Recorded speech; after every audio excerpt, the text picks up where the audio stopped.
Hello everyone, हमारे YouTube channel अध्ययन समय में आपका स्वागत है। आई होप आप सभी अच्छे होंगे और आपके एग्ज़ाम की प्रिपरेशन भी अच्छी चल रही होगी।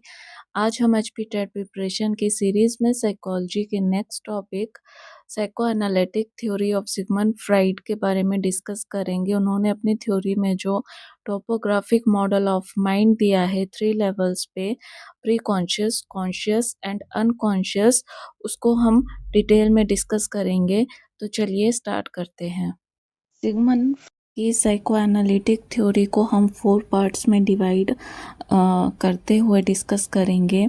तो सबसे पहले हम इसके जो 3 लेवल्स सिगमंड फ्राइड ने माइंड के बारे में बताए हैं, conscious, the pre conscious and the unconscious, सबसे पहले हम इनको डिटेल में डिस्कस करेंगे।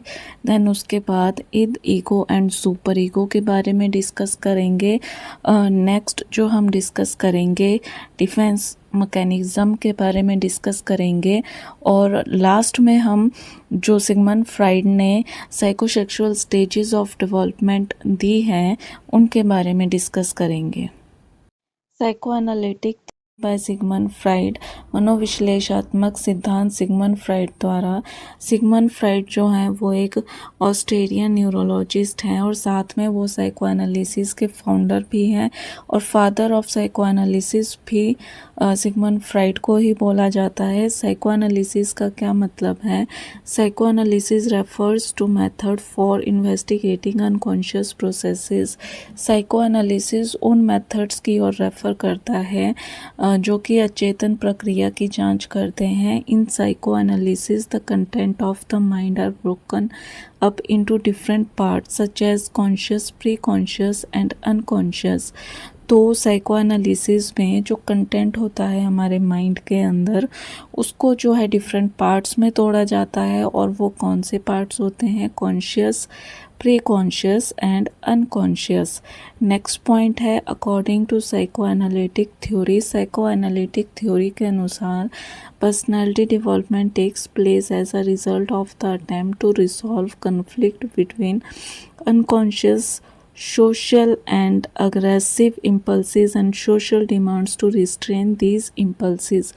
तो साइकोएनालिटिक थ्योरी के अकॉर्डिंग जो पर्सनैलिटी की डेवलपमेंट है वो किस तरह से होती है जब पर्सन जो है कन्फ्लिक्ट को रिज़ॉल्व करता है, कन्फ्लिक्ट को वो सॉल्व करता है।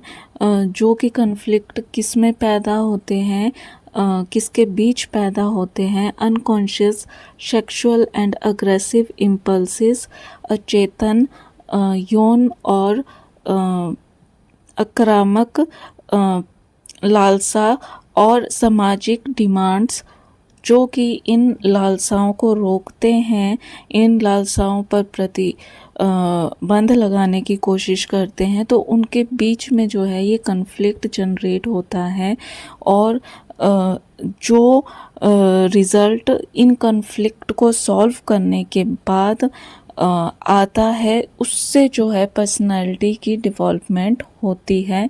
उसी तरह से पर्सनैलिटी की डेवलपमेंट होगी अगर आप उन कन्फ्लिक्ट को रिज़ॉल्व कर लोगे सक्सेसफुली, तो आपकी पर्सनैलिटी जो है हेल्थी पर्सनैलिटी डेवलप होगी।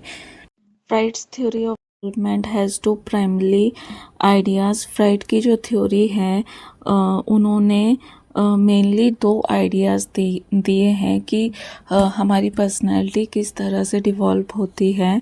तो फर्स्ट है everything you become is determined by your first few years, Indeed the adults is exclusively determined by the child's experience। तो जो भी आप बनोगे, ठीक है, बड़े होकर जो भी आप बनोगे वो पहले से ही निर्धारित हो गया होता है आपके शुरुआती सालों में। जो आपके शुरुआती कुछ साल होते हैं यानी कि बचपन के जो साल होते हैं, उन्हीं सालों में जो है वो प्री डिसाइड हो गया होता है, पहले से ही पूर्व निर्धारित हो गया होता है कि आप एडल्ट किस तरह के बनोगे। और एडल्ट आप जो बनोगे वो किस तरह से निर्धारित होता है आपके बचपन के एक्सपीरियंसेस पर। बचपन में अगर आपको पॉजिटिव एक्सपीरियंस मिलेंगे तो आप एक पॉजिटिव पर्सनैलिटी बनकर उभरोगे, और अगर आपको नेगेटिव एक्सपीरियंस आपने फेस किए होंगे या कोई ट्रॉमा आपने फेस किया होगा, ठीक है, तो आपकी जो है पर्सनैलिटी एक तरह से प्रॉब्लमेटिक पर्सनैलिटी बनेगी। तो आपकी पर्सनैलिटी जो है किस पर डिपेंड करती है, आपके चाइल्डहुड एक्सपीरियंस पे डिपेंड करती है। ये फ्राइड ने अपनी थ्योरी में बताया है। Because what ever action occur in adulthood are based on a blueprint laid down in the earliest years of life। क्योंकि जो भी एक्शन आप एडल्टहुड में करोगे तो उसका बेस पहले से ही बनकर तैयार हो गया होता है, उसका ब्लूप्रिंट जो है शुरुआती सालों में ही तय हो गया होता है। नेक्स्ट पॉइंट है the story of development is the story how to handle anti social impulses in socially acceptable ways. तो आपके विकास की जो कहानी है वो कहानी किस तरह से बनती है कि आप एंटी सोशल इम्पल्सिस को यानी कि जो सोसाइटी के अगेंस्ट है, जो सोसाइटी के जो वैल्यूज़ हैं उसके अगेंस्ट जो इम्पल्सिस हैं, जो आपके डिज़ायर्स हैं, लालसा हैं, जो आपके अंदर आवेग हैं, उनको आप किस तरह से हैंडल करते हो कि वो सोसाइटी में एक्सेप्टेबल बने, यानी कि वो सोशली एक्सेप्टेबल वे में आप अपने आवेगों को किस तरह से हैंडल करते हो, जो सोसाइटी के अकॉर्डिंग नहीं होते हैं इम्पल्सिस। तो आपकी जो विकास की कहानी है पूरी उस पर आधारित होती है कि आप इस चीज़ को किस तरह से, इन आवेगों को किस तरह से हैंडल करते हो। सिगमंड फ्राइड ने मन की दशा को लेवल्स में डिवाइड किया है। Topographic model of mind, first है द कॉन्शियस जिसको कि चेतन मन बोला जाता है।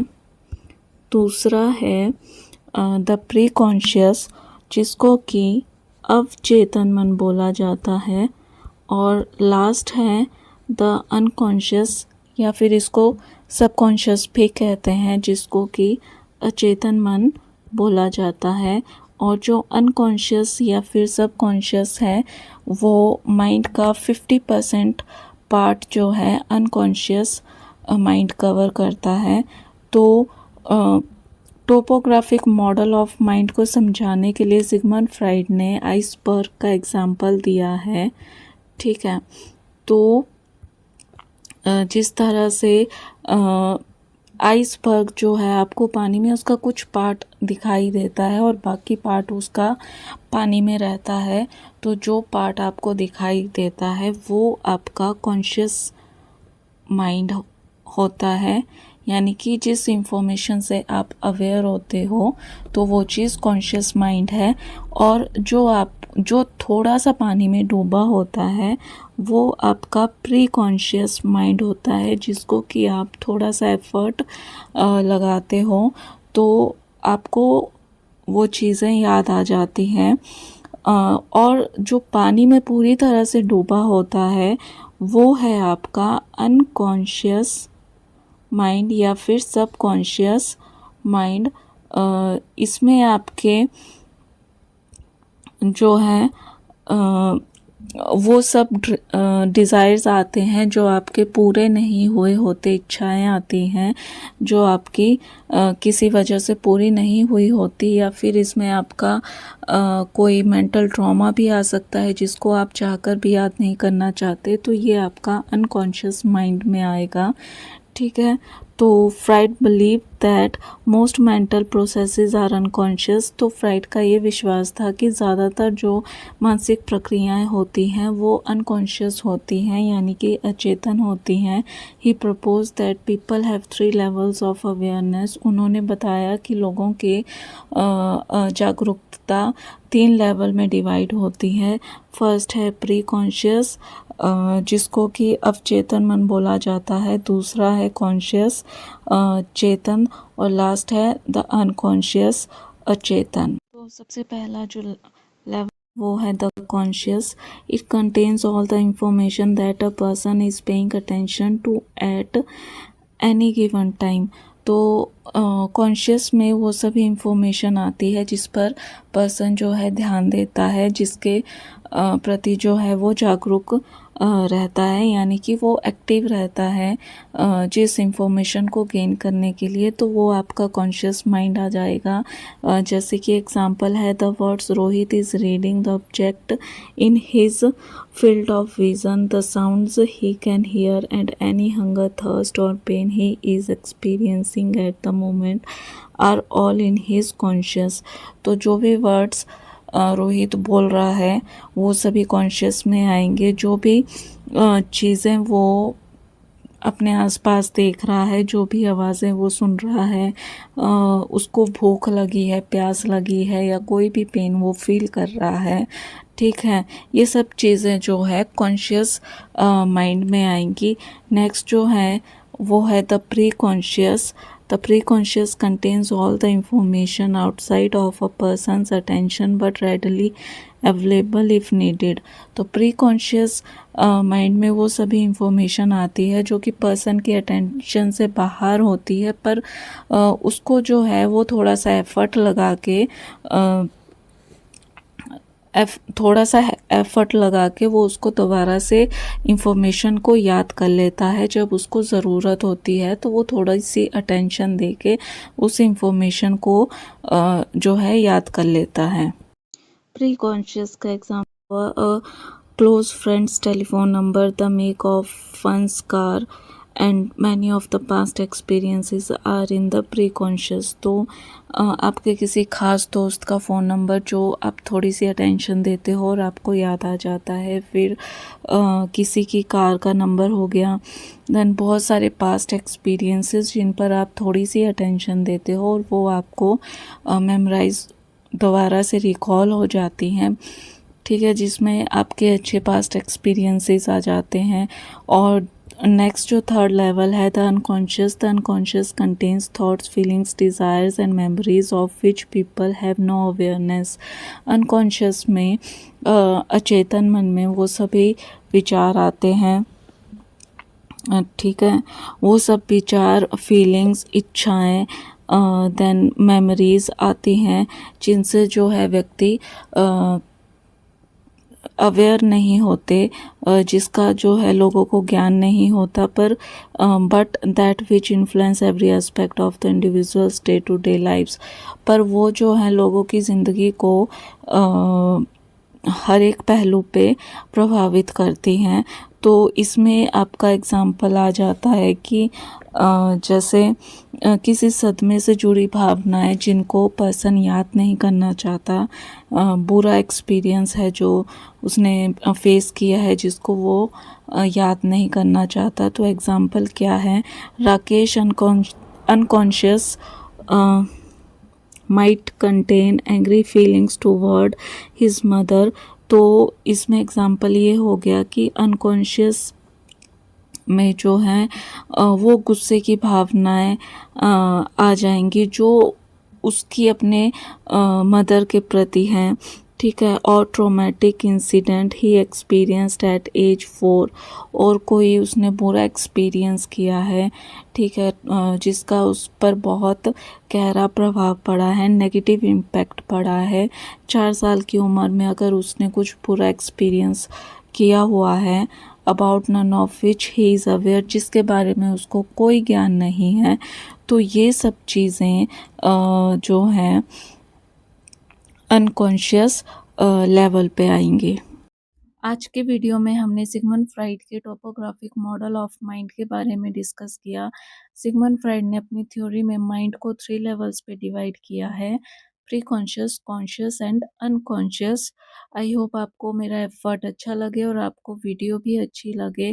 चैनल को प्लीज़ सपोर्ट करें। सपोर्ट करने के लिए लाइक करें, शेयर करें और चैनल को सब्सक्राइब करें। साथ में कमेंट भी करें कि आपको वीडियो कैसी लग रही है और ये एचपी टेट की सीरीज़ साइकोलॉजी की आपको कैसी लग रही है। नेक्स्ट वीडियो में हम ईगो एंड सुपर ईगो के बारे में डिस्कस करेंगे।